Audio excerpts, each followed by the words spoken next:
Hi, this is Nir from NoviSign Digital Signage. We're a digital signage software, and one of the cool things we like to do is IoT. We have here a stand with 3 shelf displays. These are very cool for retail, and they are Android based. That means there's Android inside, and they're all connected to sensors. So let's say that I take this cup. So do I want to drink or drive? I'm going to put it back. There's a sensor, infrared sensor, just below that cup. So I'm going to take that bottle of Black Label. I'd like to drink. Cheers. I'm going to take that bottle over there. There's an RFID reader, so now I get some information about the Johnny Walker Black Label.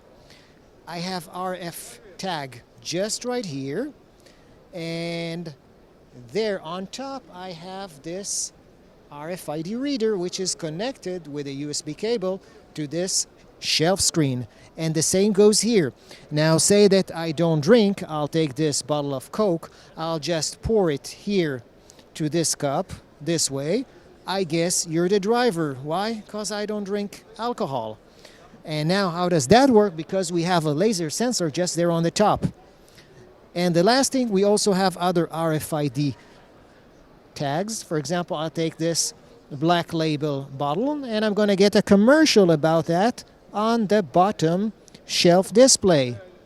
I think that's very cool, and I think this is the future of retail and shops. So if you like it, visit our website www.novisign.com. This is Nir, signing out.